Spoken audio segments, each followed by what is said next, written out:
Bonjour à tous. Aujourd'hui, ma pensée du jour porte sur deux mots. Crois seulement. Je disais ce matin dans Jean chapitre 1, versets 10 à 12, celui qui est la parole était déjà dans le monde puisque Dieu a créé le monde par lui. Et pourtant, le monde ne l'a pas reconnu.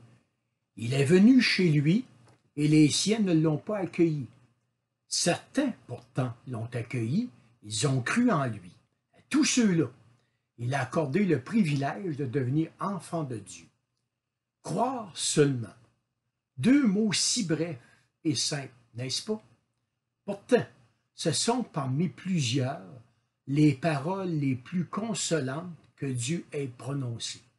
Elles contiennent le résumé et l'essence même de la vérité qui sauve. Ce matin, es-tu encore obsédé dans tes pensées par tes péchés passés et présents qui te condamnent encore? Dieu dit dans Jean 3,16, deuxième partie, qu'il a donné son Fils unique afin que quiconque, ici vous pouvez placer votre nom, croit en lui, ne soit pas perdu, mais ait la vie éternelle. Crois seulement que Jésus est mort pour toi, qu'il vit pour toi et qu'il prie pour toi. Es-tu accablé par de lourdes épreuves?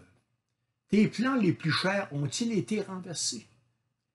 Est-ce qu'il te semble que toutes les difficultés du monde se sont abattues sur toi, vague après vague? As-tu l'impression même que le Seigneur ait oublié d'avoir compassion de toi? La réponse du Seigneur est simple. Crois et crois seulement. Dans la deuxième épître aux Corinthiens, au chapitre 1, versets 3 et 4, nous pouvons lire « Béni soit Dieu, le Père de notre Seigneur Jésus-Christ, le Père de compassion et le Dieu de tout réconfort.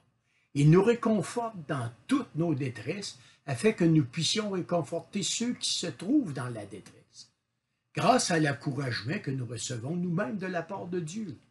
Es-tu craintif et agité à la pensée de la mort?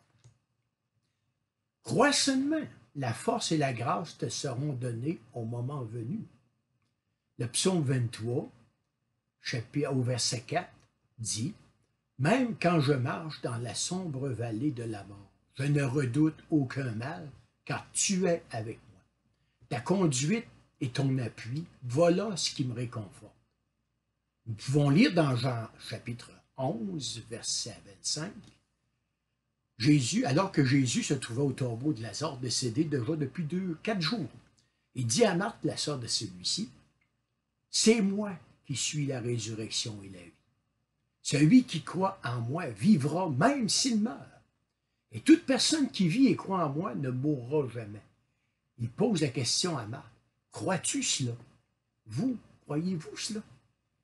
Dans la lettre aux Hébreux, au chapitre 11, au verset 1, on peut lire « Or, la foi, c'est la ferme assurance des choses que l'on espère et la démonstration de celles qu'on ne voit pas. » Mes amis, lorsque le moment sera venu de quitter ce monde et que vous vous retrouverez dans la présence de Dieu, avant même que vous vous en soyez rendu compte, les ténèbres auront disparu et la vraie lumière de Dieu brillera.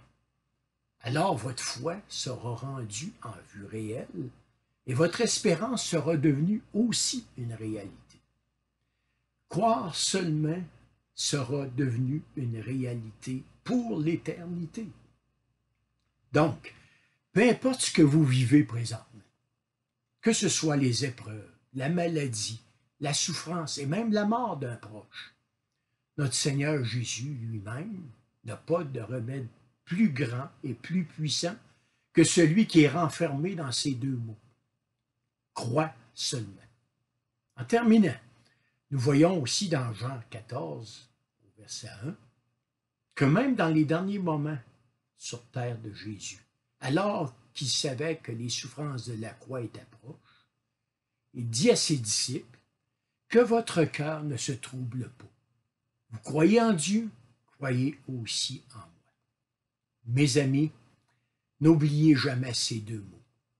Crois seulement. Bonne journée à tous et que le Seigneur vous bénisse et vous garde.